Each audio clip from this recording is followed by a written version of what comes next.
Once I know we're started, we'll start. Okay, recording has started. All right, so good morning, everybody, and welcome back to Math 115. Before we get started, how's everybody doing today? We surviving? How was the weekend? Restful?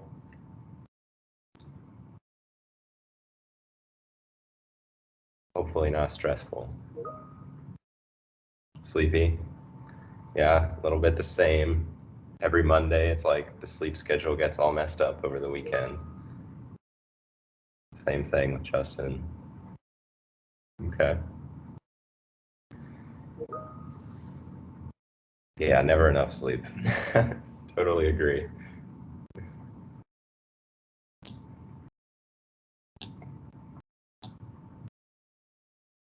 All right, well, I'll share my screen here and we'll get started.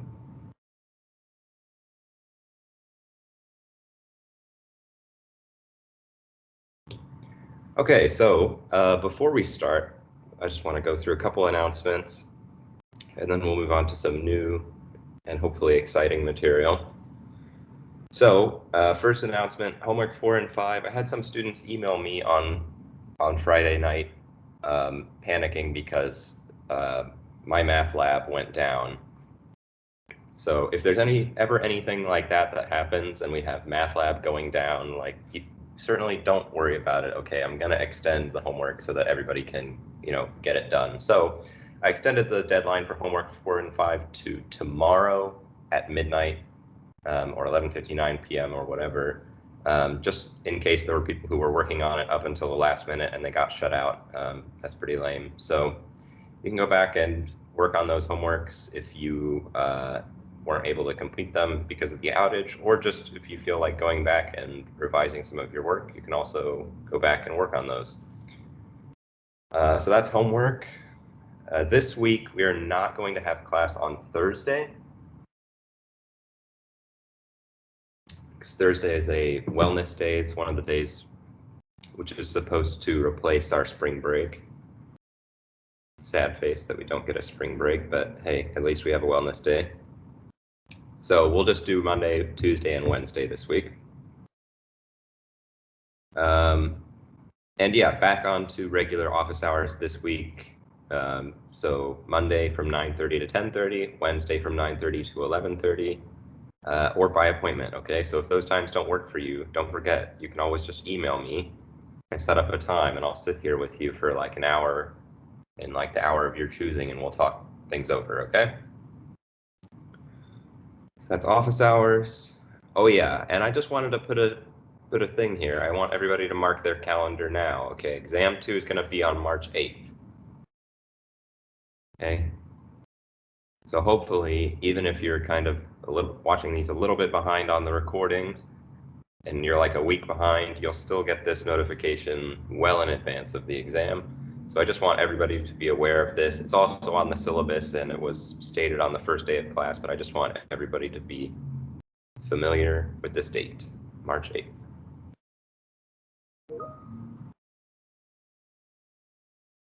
Will the final be formatted like the exam yet was? Yes, probably.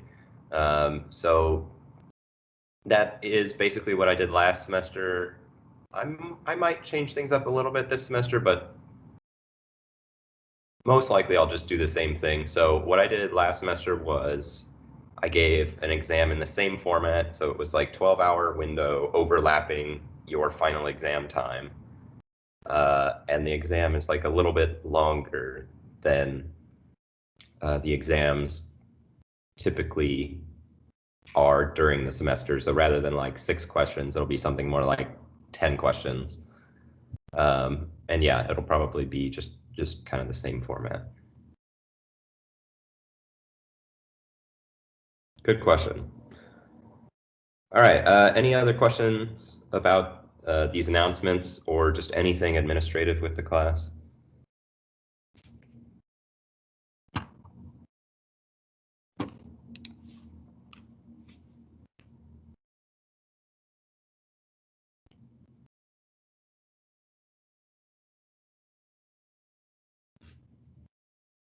All right. If not, then we'll move on. Okay, so what are we going to talk about today? We're going to talk about logarithms, okay? So logarithms are going to be a related topic to what we talked about last time, which was exponential functions. So let me just go back to the exponential functions notes and just refresh your memory on what we were talking about. So last time, let me get all the way back up to the top of last time. Man, we got through a lot.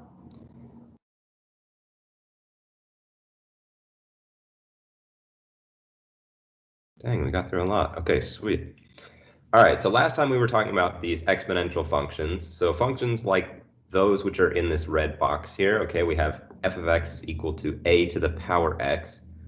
Okay, and we call it exponential because we have our independent variable in the exponent. Okay, so it's not just called an exponential function just because there's an exponent. We have to have that independent variable in the exponent, and then we have something which we would call exponential. Okay, and the domain and range were all real numbers, and then the range is just everything above the x-axis, provided that our exponential function isn't transformed, which we then talked about. So we did some graphing of some exponentials, we learned some facts, we learned about the difference between exponential decay and exponential growth. Okay, remember that had to do with the a value, whether it was larger than 1 or less than 1. Couple facts here about the graphs of exponential functions. Okay, so 0, 1 and 1, a are always on the graph of these untransformed exponential functions. This was just to compare the different rates of growth for exponential functions. So if the base is larger, it will grow faster. And we learned how to transform them. Not really going to spend too much time talking about that because it's kind of similar to the way we transformed all the other functions. Okay, and then we got on to simple interest and compound interest and continuous interest. So we had a lot of word problems about, okay, how do we compound interest if we have money in a bank and they say that they're going to give us interest according to a certain scheme? And we learned how to compute all of those different types of interest. Okay. And compound interest, same deal, except this time our interest is going to depend on the balance of like the previous year. Okay, so each year we just multiply by a fixed rate. Okay. So then we learned about the number e. Okay, so we had our kind of definition of e was just that we described this limit process as the limit as n goes to infinity of 1 plus 1 over n to the power n. Strangely, kind of gets closer and closer and closer to this number, which looks something like 2.71828 dot dot dot, okay, and a bunch of other decimals and stuff. Okay, so this is the number e, and it has special properties, which we didn't really talk about, but it's important for computing interest, which is compounded so-called continuously. Okay, if we compound continuously, then we just put that rate r up into the exponent of our e to the rt, and that's how we compute continuous interest, okay?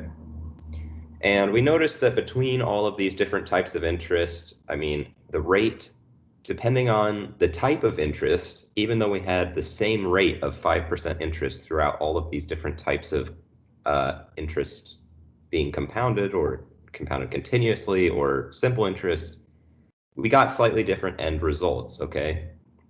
So this is just to make you guys aware, I guess, of the fact that banks will do these kind of sneaky things, and they might get you for like, I don't know, I can't even remember. It was like $8 difference or something like that. So they might try to trick you by giving you these funny kind of interest rates. But what you really want to care about is just like the APY, okay, the annual percentage yield. That's what matters most. Okay. And then finally, we looked at some examples of exponential functions or not exponential functions, and we were trying to identify whether they were decay or growth or neither. And we finished that, and that was great because that was the last thing that I really had to talk about with exponential functions. Okay, so now we're going to switch gears and talk about, actually, before we switch gears to something new, let me just ask, because we ran a little bit close to the end of class on time last time. Are there any further questions about any of these exponential functions or about this kind of activity which we did really right up against the end of class last time?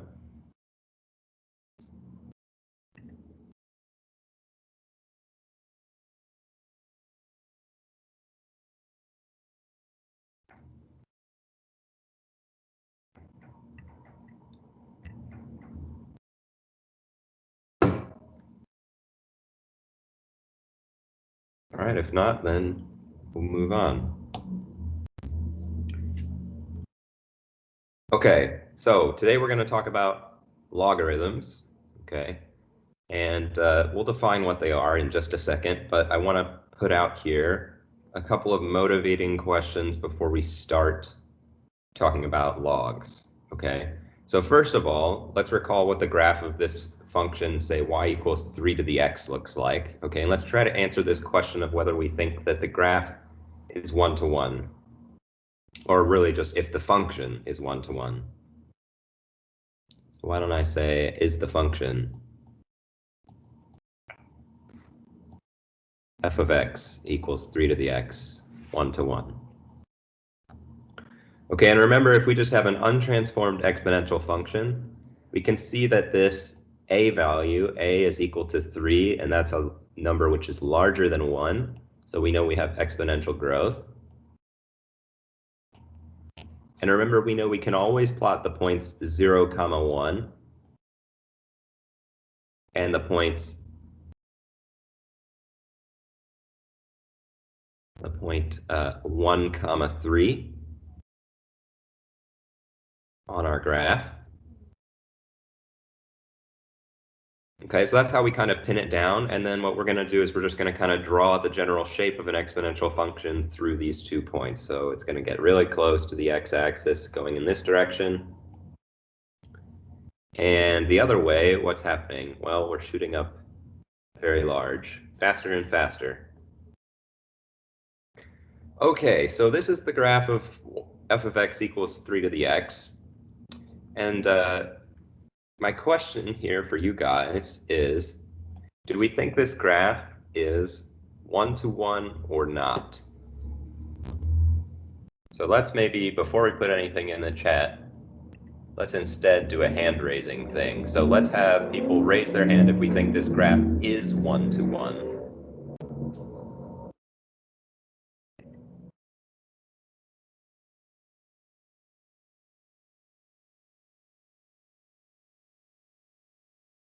Okay, one hand is going up.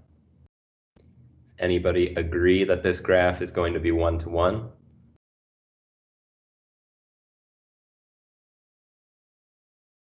Okay, 2 people. All right, and let's have hands up for not 1-to-1. Okay, let's have hands up if we think that this is probably not going to be 1-to-1. Okay, a few more hands. Okay, cool. So we're a little bit divided here on whether this is 1-to-1. Can somebody remind me of how I might check if this graph is 1-to-1?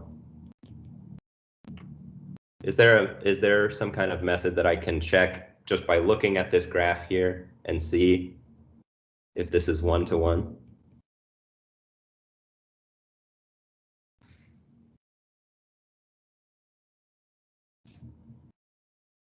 Yeah, inverse is on the right track, but there's something a little bit simpler that we can do just by looking at the graph, and we don't even really need to consider the function to see if this is going to be 1-to-1. It was similar to the way that we could look at a graph and tell if it was a function, for example. Yeah, pencil rule, right? Okay, and which one is it? Is it going to be the horizontal line test or the vertical line test? Should our pencil go left and right, or should our pencil go up and down?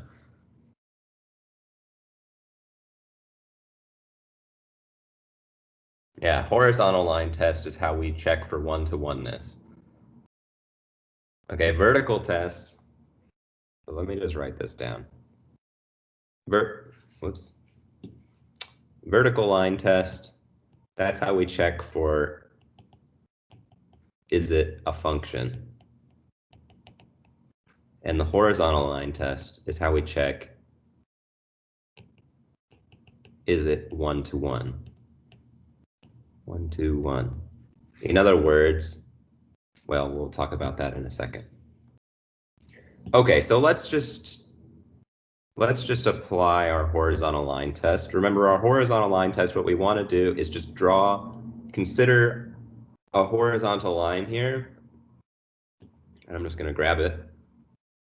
Okay, and what we want to do is consider moving our pencil kind of up and down here.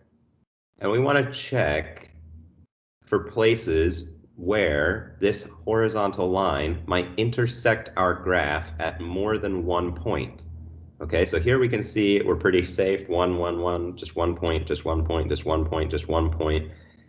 And as we get down here, it's a little bit hard to see, but this is actually still only intersecting the graph of our function at 1 point. Okay, it's going to be like this point right here.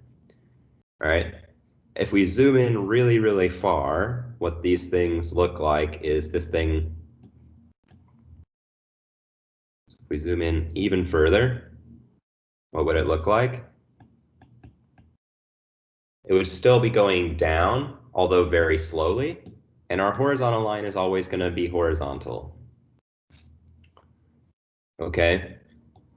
So because of the fact that this red curve is getting closer and closer and closer to the x-axis as we move left, okay, we're actually always going to be able to zoom in and see that since this red thing is decreasing, okay, there's not actually going to be any points where we could intersect twice. If it would intersect twice, it would either need to be constant for a while, or it would need to go down and then up. And we just know that that's not happening as we move from left to right, or right to left. As x becomes really large and negative, 3 to the x becomes something like, well, 3 to the negative 100 would be like 1 over 3 to the 100. Then like 3 to the negative 200 would be like 1 over 3 to the positive 200, right? And these numbers are just getting smaller and smaller. So this one's smaller than that one. Okay, so we actually see that this is going to pass our horizontal line test. Okay, and I know that can be a bit confusing because this has a horizontal asymptote. But we just have to remember that when we have a horizontal asymptote, that doesn't mean that the graph of our function is actually horizontal. It just means that it's getting very, very close to a horizontal asymptote, but it's still steadily decreasing towards it. Okay, so our answer for this one is yes. It's 1-to-1. Okay, and then let's have our follow-up question, which is, what can we conclude from this information? Okay, if we know that a graph is 1-to-1, why did we even really care whether a graph of a function or a function itself would be 1-to-1?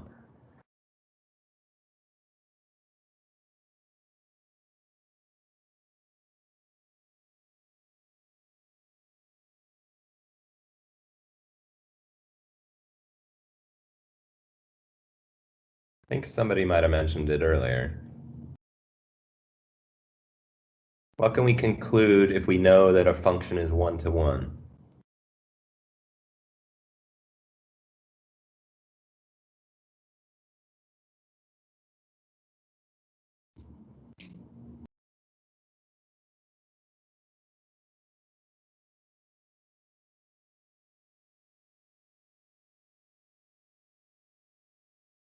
Okay, maybe not feeling super confident with this.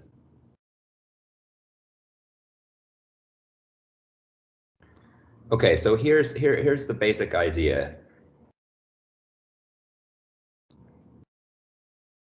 Let me spend a little bit more time on this.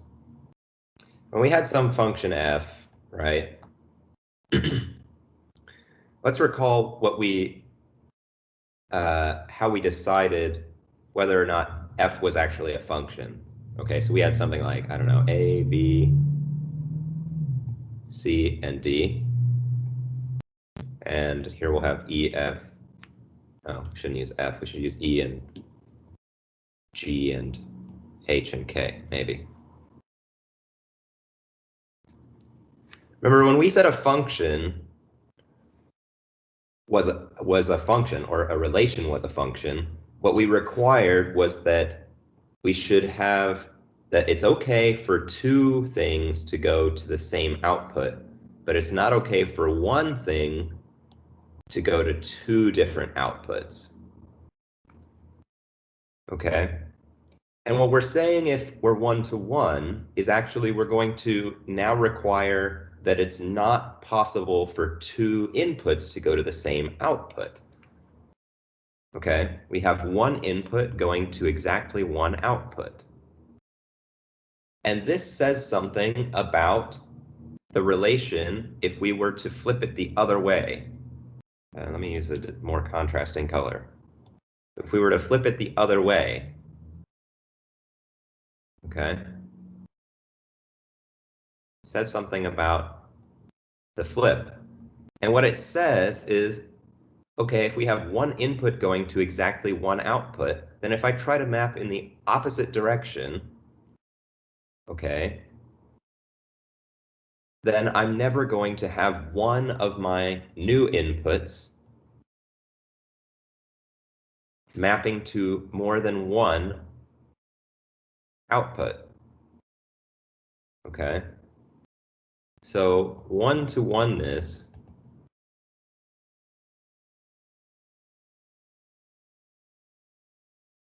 guarantees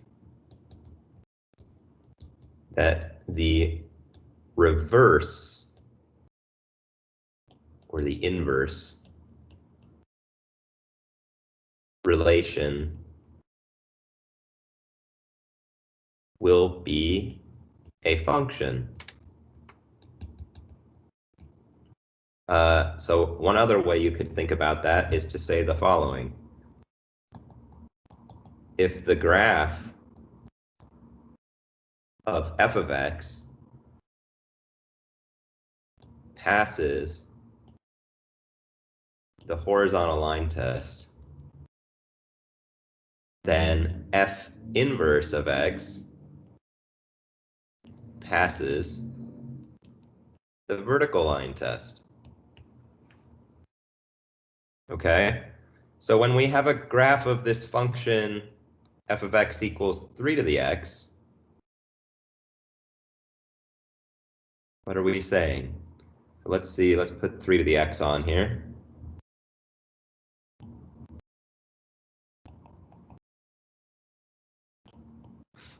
Since we passed the horizontal line test, what are we saying? We're saying that the inverse function, the graph of which can be found by reflecting across the line y equals x. So if we just reflect across, we're going to get something that looks like this. And we can see that indeed f inverse of x is going to pass our vertical line test, right? If we were to take a vertical line now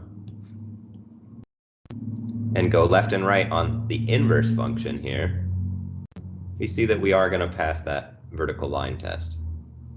Okay? And that's because if we were to take our horizontal line test here on this side, right, and we were to flip it across this line y equals x, right, what would it look like? Well, it would look just like a vertical line if we flipped it across that axis there. Okay, so this is just, I guess, a reminder about one-to-oneness and what it means. So if this is really unfamiliar to you, it would probably help to review the section that we learned inverses for. I think it was like 1.7 maybe or something like that. So there's a lecture up on YouTube, so you can go review that lecture, or you can stay after class for office hours and we can talk more about this sort of stuff. Okay, I know people don't usually like this this way of representing a function. I think some people have mentioned that they found that confusing. But if you just think about the graph of our function, passing the horizontal line test is going to guarantee that our inverse basically exists and is a function itself. Okay, so that's what's going on with the graph of this exponential function. Okay, and 3 to the x is not really a super unique exponential function in terms of its graph. Okay, the graphs of all other exponential functions are going to look a lot like this. They might be moved around a little bit, or stretched up and down, or stretched left and right. Okay, but they're all going to pass the horizontal line test, and so they're all going to have inverses, and that is where the definition of a logarithm comes in. Okay, so let me put this on the screen, and we'll talk through it. Okay, so first of all, our setup. What is our setup? Okay, we say that x should be a positive number, a should be a positive number, and a should not be equal to 1.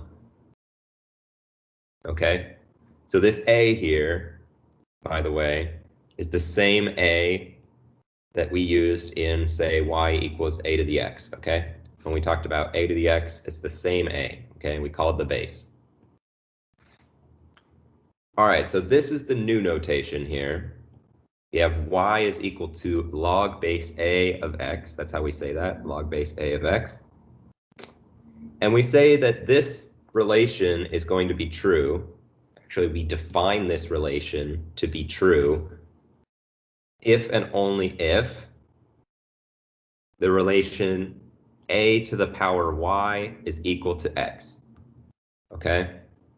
So we took this y here, which was in the exponent before,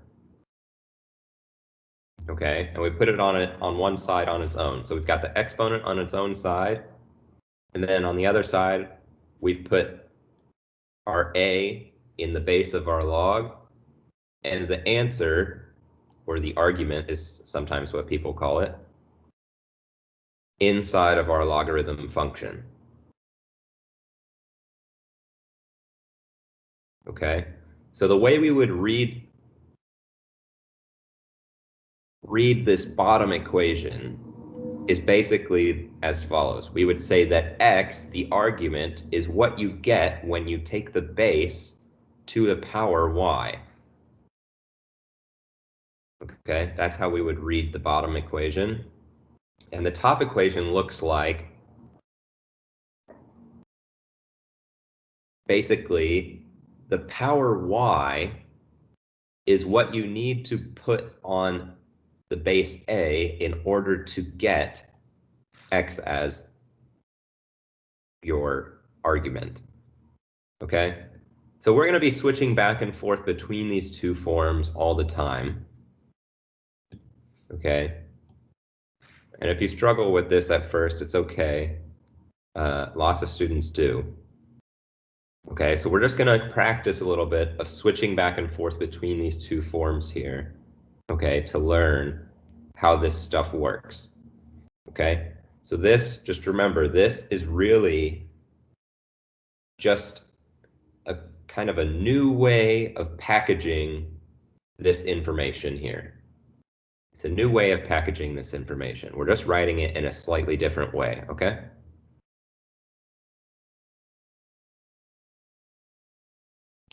Okay. There we go. So before we move on, are there any questions about this new definition here of what a logarithm actually is?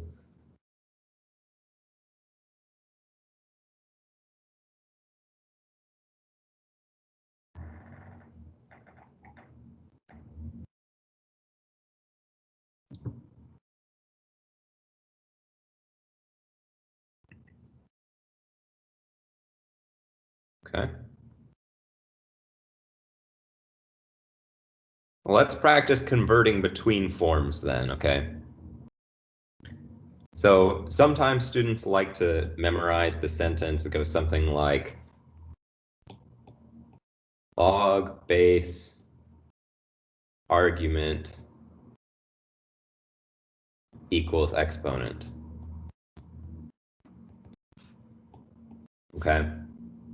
So we just got to remember, if we want to switch this exponential equation into a logarithmic equation, what do we need to do? We need the argument here to go inside our parentheses. We need the exponent to be on its own. And then the base is going to be the base. Okay? So we have our base, our exponent, and our argument. So if we were going to rewrite this one, okay, in terms of logs, it would look like the following. We'd put log, and the base is going to be the base. So here I'm going to put 4. And in my parentheses, I'm going to put what some people call the argument. Okay, so here goes 64. And on the right-hand side, we have the exponent. Okay, so all I've done is just rewrote this equation in an equivalent form. Okay, that's all I've done. Just rewrite.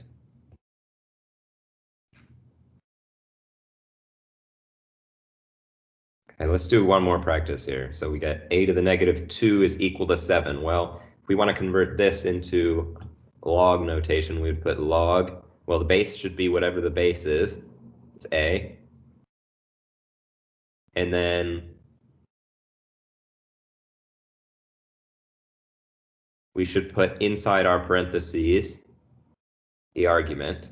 Okay, so here should go 7. And then on the right-hand side, we should get negative 2, our exponent.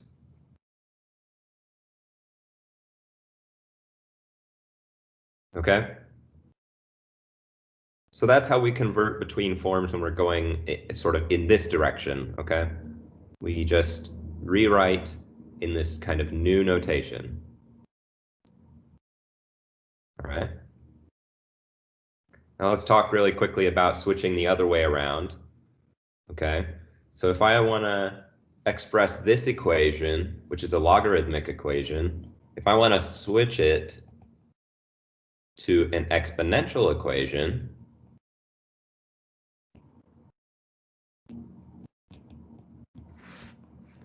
then what are we going to get? Well, we will have, here our base is 3. So we take 3. We know that the exponent goes on the right-hand side. So we would put 3 to the 5, and we would set that equal to our argument, which is 243. Okay, so this is how we switch between forms in the other direction. Okay? Now, so far, all I've really been doing here is just kind of rewriting things in a new way.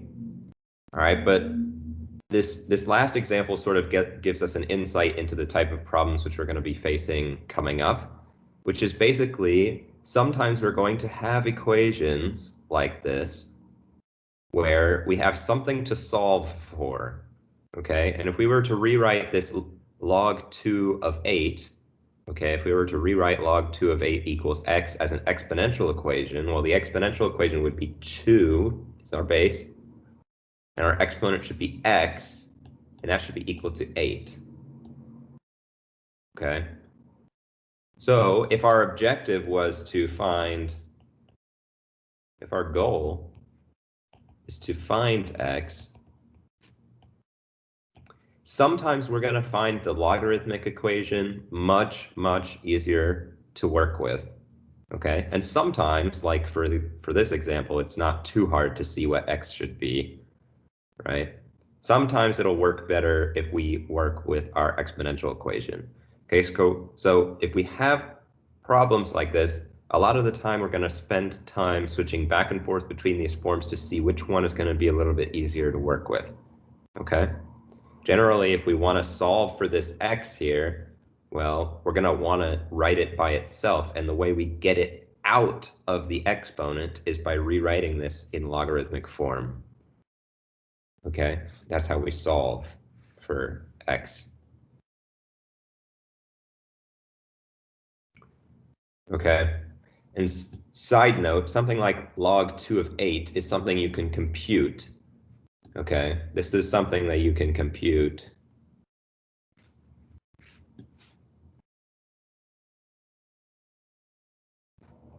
using, I don't know, if you have a special calculator, you could probably do it. Or Wolfram Alpha will do it for you.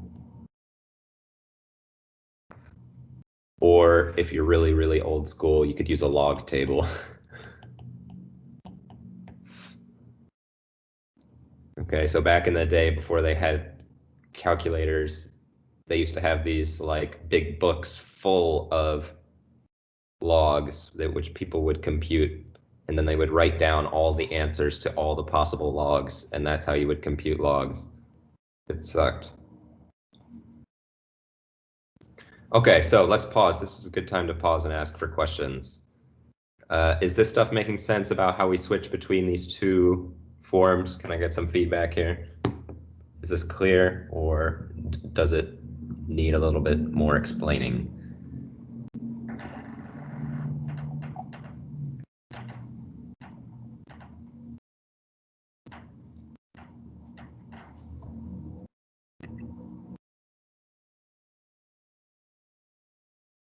Okay, clear so far, seems like.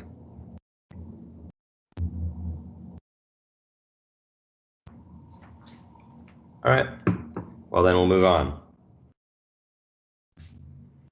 Okay, so how do we evaluate logs? Okay, for these examples, basically the process that we are going to use to evaluate these logs, okay, is just by converting them into sort of exponential equations. Okay, so when I write log 7 equals 7, what I'm referring to is the number x such that the base 7 here to the power x is equal to 7. Okay, so I just rewrote this in exponential equation. Write that x a little bit better. We have 7 to the power x and we get 7. So what should my x be here? What do we think? What number is going to cause what number could we plug in for a power of 7 and we get 7? Yeah, people are throwing it in the chat already. We got 1. Yeah, 7 to the power 1 is going to be equal to 7. Okay, 7 to the power 1 is going to be equal to 7. All right, let's try this next one. Well, if we have log 5 of 25, what we're really referring to is the number x such that 5 to the x equals 25. So what should x be? Yeah, in this case, it should be 2, right? If we take 5 and we square it, we would get 25. Okay. Now let's try this last one. It's a little bit trickier. We got log 1/2 of 16. Okay, so remember, you can always kind of write in like an equals x here and then switch to the exponential equation. So we would get 1/2 to the power x is equal to 16. Now this one's a little bit harder. How do we think we should handle this one?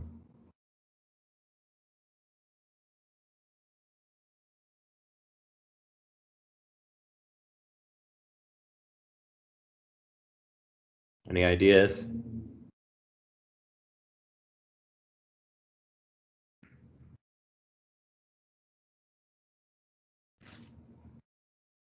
Well, for starters, I think we could rewrite the left-hand side. We could probably rewrite it as 2 to the negative x equals 16.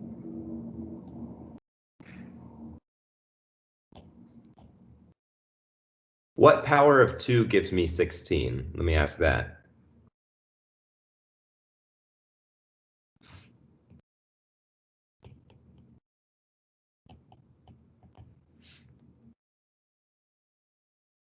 Yeah, should be the power 4, right? So we know that 2 to the 4 is equal to 16. And so if I look at the difference between these two equations, okay, if I look at 2 to the 4 equals 16 and 2 to the negative x equals 16, that's telling me here that the powers should be the same, right? The power 4 should be the same as the power negative x. So in this case, we can set negative x equal to 4. And then I can just solve that equation and get x is equal to negative 4. Okay, so if we take 1/2 to the negative 4th power, then we will get 16. Kind of cool.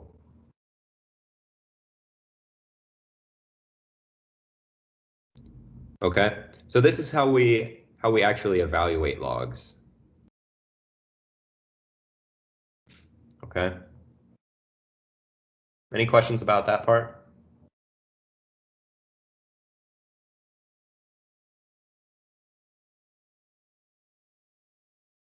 I will say some students get a little bit confused when they just see something like log 7 of 7 on its own, and they don't see it in this kind of equation where we set it equal to x.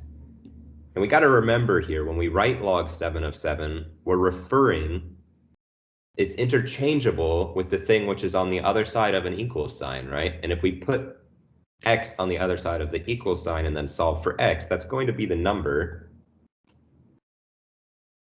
which log 7 of 7 represents. Okay, so we can actually express the number 1 by writing log base 7 of 7. Okay, they mean the same thing. So I find it's helpful when I'm trying to solve for a log here. It's helpful for me to write the equals x on the other side, and then it's kind of more familiar to me in terms of like, how do I switch that into an exponential equation and see what this number should actually be. All right, so let's talk about some basic properties of log functions. In fact, actually, before I talk about basic properties of log functions, I should probably actually mention why we even talked about one-to-oneness and inverse functions, which is the following. If f of x is equal to a to the x, then, and we have a should be a number which is in between 0 and 1, or between 1 and infinity. Okay, then f inverse of x exists, and f inverse of x is equal to log a of x, i.e. log a of a to the x is equal to x, and a to the log a of x is equal to x. Okay, so this really characterizes the relationship between a log and an exponential function. Okay, characterizes the difference here. So we have these two functions are inverses.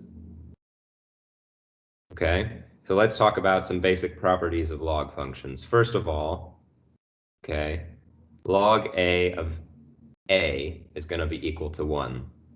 Okay, and that's not hard to see because we know that we can interchange this. We can write if and only if.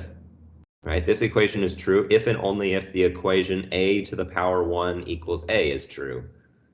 And, well, that is true. Right? That just comes from the definition.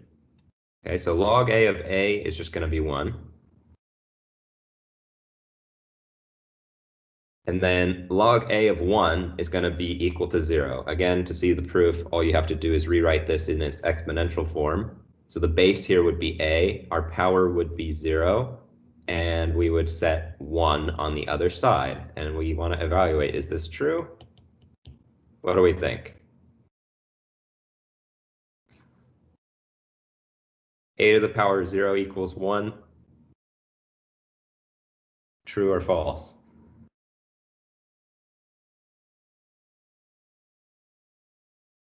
Yeah, true, right? Anything to the power 0 is going to be 1. Well, except 0, which we don't really define. Actually, we do. 0 to the 0 is 1, I think. In any case, a is non-zero. So a to the 0 is going to be equal to 1 in this case. Okay.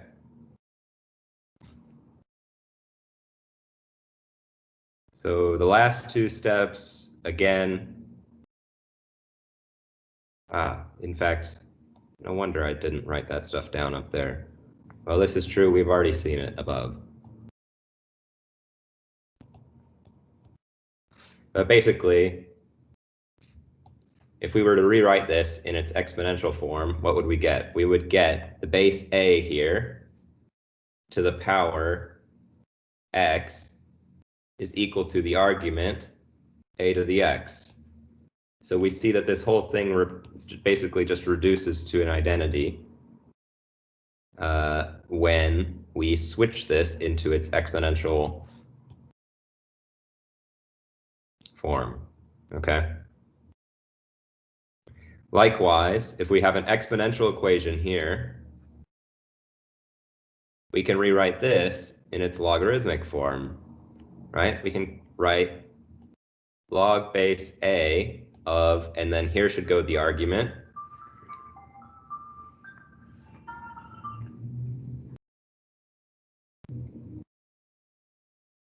of x, and then what should go on the other side of the equal sign? It should be the exponent, log a of x. Okay, so again, we would just rewrite this in the opposite way, and we get an identity, and we know that these two things are true if and only if the other one is true. And since we know that log a of x is obviously equal to log a of x, since they're literally the same, I mean, even just like down to the letter, they're exactly the same, right? So we know that those two things are going to be equal to each other. So we know that this property is going to be true. Okay. Well, I had some more examples, but we'll get to those next time. So I think we'll close with that for today, unless there's any questions. What do we think?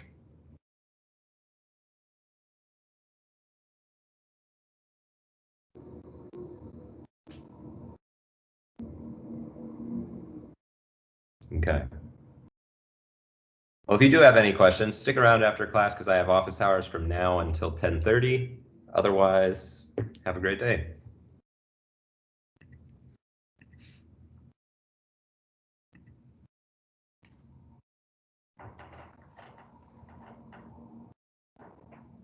Yep, thanks, Heidi, you too.